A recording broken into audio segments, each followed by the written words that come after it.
Film की शुरुआत हमारी मरकजी किरदार हैना से होती है, जो एक नजूमी के पास जाती है और इसे एक लड़के की तस्वीर दिखाकर पूछती है कि क्या वो कभी हैना से प्यार करेगा। कुछ बातचीत के बाद नजूमी इसे एक तावीज़ देता है जो इसको अपने प्यार को हासिल करने में मदद देगा।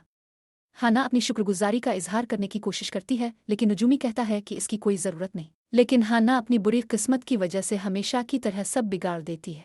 मंजर बदल जाता है और हैना का कमरा नजर आता है, जहां वो कॉल सेंटर के लिए काम कर रही होती है, जिसके लिए इसे तन्हा लोगों से झूठे प्यार का ड्रामा करना होता है। आखिर में वो जाहिर करती है कि इसका असल शौक गाना है।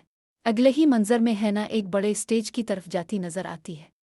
बैंड बजना शुरू होता है और लोग जोश में आ जाते हैं, पर हैना के बजाय ईमा स्टेज पर आती है और परफॉर्म करने लगती है। लेकिन हमें दिखाया जाता है कि असल में गाना तो हैना ही स्टेज के पीछे से गा रही होती है।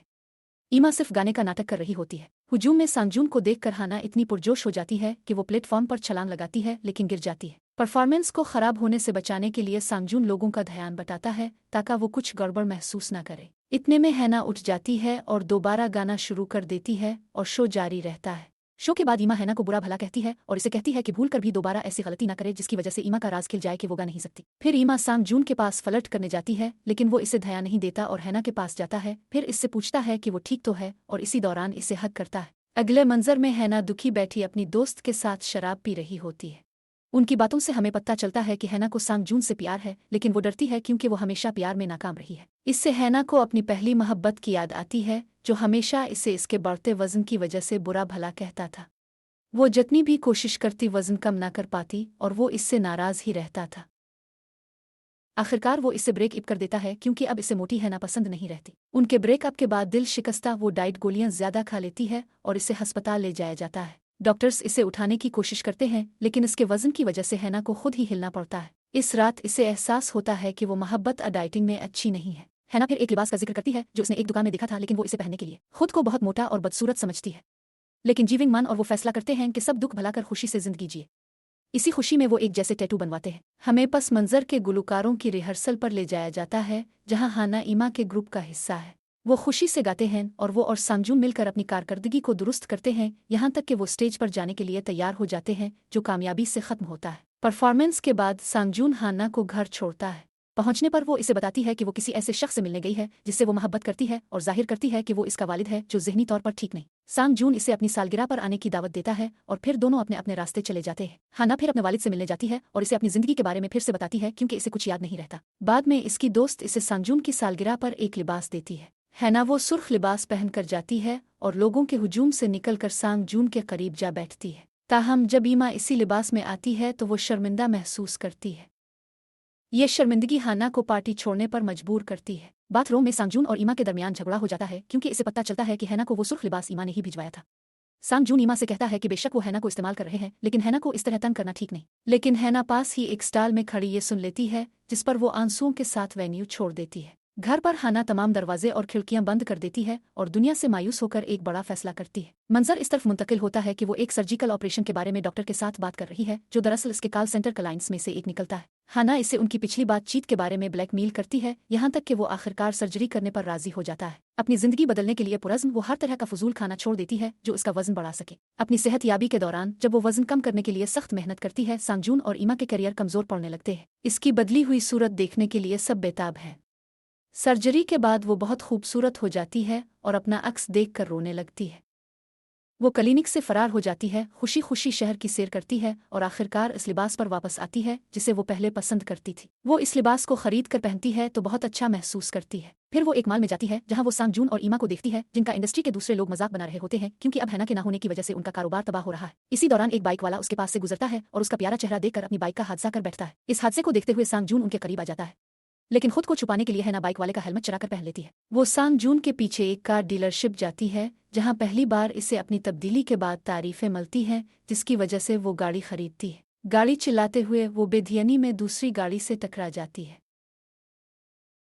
मुलव्वस शख्स इसकी शक्ल और सूरत से मुतासिर होकर हंगामा बर्पा कर देता है और एक पुलिस अफसर भी ऐसा ही करता है। जब वो अपना लाइसेंस देती है तो अपनी शक्ल और सूरत में तब्दीली की वजह से अपनी शनाख्त साबित नहीं कर पाती। इसे स्टेशन ले जाया जाता है जहां कोई नहीं मानता कि लाइसेंस पर जो लड़की है वही उनके सामने बैठी है और वो अपनी दोस्त जीविंग मन को फोन करके तस्दीक करती है कि वो कौन है। लेकिन जीविंग मन भी इसे नहीं पहचानती, बल्कि एक और औरत के पास जाती है जो पुरानी हैना से मिलती जुलती है। हैरान होकर हाना इसे वही टैटू दिखाती है जो उन्होंने मिलकर लिया था।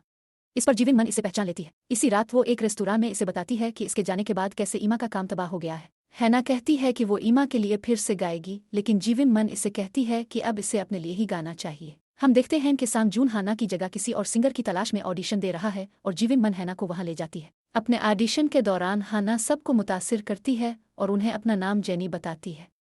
जैसे ही वो कमरे से निकलती है, सांगजून सबको कहता है कि निकल जाएं और जेनी यानी हैना को वापस बुलाता है। वो इसे पहचानता नहीं है और इसे नौकरी दे देता है। हैना भी शर्मिंदगी की वजह से इसे अपना असल नाम नहीं बताती। मंजर में डायरेक्टर और सांगजून सीईओ से मुलाकात करते हैं, जहां वो अपनी नई सिंगर जेनी की पहली फिल्म की हिमायत करते हैं। उनकी शदीद दलाइल के बावजूद सीईओ मदद करने से इनकार कर देता है। वो हिम्मत नहीं हारते और फिल्म के बजाय जेनी फोटोशूट्स और इश्तेहारात में मॉडलिंग करने में मसरूफ हो जाती है। ईमा ये सब देखकर उम्मीद करती है कि हैना वापस आ जाए, क्योंकि ये नई लड़की जेनी इसकी जगह लेती जा रही है। दूसरी तरफ जेनी झूठ बोलने की वजह से खुद को फराड समझने लगती है, लेकिन इसका डॉक्टर इसे हौसला देता है कि ऐसा ना सोचे। रिकॉर्डिंग स्टूडियो में वो फोटोशूट्स के लिए सीखी हुई पोजेस सांग जून को दिखाती है, मगर वो कुछ नहीं कहता और उलझा उलझा सा लगता है। वो इसे हैना नामी लड़की की वीडियोस दिखाता है और कहता है कि जेनी बिल्कुल हैना की तरह खूबसूरत गाती है। ये सुनकर जेनी फैसला करती है कि वो सांग जून को सच बता देगी कि वही हैना है, लेकिन इसकी दोस्त इसे मना करती है कि ऐसा न करे, क्योंकि सांग जून सच जानकर इसे पसंद नहीं करेगा। ये सुनकर जेनी को बुरा लगता है और दोनों में लड़ाई हो जाती है, जिसमें जेनी को पता चलता है कि जीविन मन का बॉयफ्रेंड इसे जेनी के खिलाफ कर रहा है। जेनी अपने वालिद से ज़हनी इदारे में मिलने की कोशिश करती है, लेकिन ईमा को वहां देखकर फौरन भाग जाती है। वो पुरानी तस्वीर और यादें जला देती है और ये भूलने की कोशिश करती है कि वो कभी हैना भी थी। अपनी रिहर्सल पर तवज्जो देते हुए वो अपने करियर को आगे बढ़ाने के लिए काम करती है। जिम में वो ईमा को देखती है और उससे बातचीत करती है। गलती से अपने अब्बा के बारे में बिल्कुल वैसे ही बात करती है जैसे हैना किया करती थी। ईमा को इस पर शक होने लगता है। सैलून में वो अपने बाल बनवा रही होती है जब इसे बार बार कॉल आती है। पता चलता है कि जीविंग मन ने अपनी जान लेने की कोशिश की है। अस्पताल में उन्हें पता चलता है कि जीविंग मन बेहोश है और ये सब इसने अपने बॉयफ्रेंड की वजह से किया है। इस पर जेनी जोंग मन के बॉयफ्रेंड का सामना करती है, जिसके नतीजे में झगड़ा होता है और वो इसे खूब पीटती है। लिफ्ट में सांजिन मंजर को इस तरह तरतीब देता है कि ऐसा लगे जैसे जेनी पर इस आदमी ने हमला किया हो, ना कि जेनी ने इस आदमी पर। वो कंसर्ट की तरफ दौड़ते हैं, लेकिन काफी देर हो जाती है। वो इसके लिए नया लिबास ढूंढने की कोशिश करते हैं, लेकिन वक्त की कमी की वजह से सांग जिन लिबास का फटा हुआ हिस्सा अलग कर देता है और जेनी को इसी लिबास में स्टेज पर भेज देता है। डरते हुए जेनी स्टेज पर आकर अपनी पूरी ताकत से परफॉर्म करती है।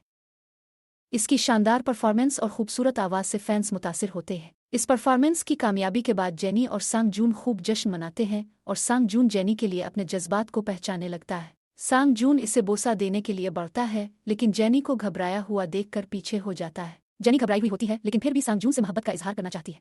वो इसे कॉल करके अपने जज्बात के बारे में बताती है, क्योंकि कॉल सेंटर में काम करने के बाद वो कॉल पर बात करना ज्यादा आसान समझती है।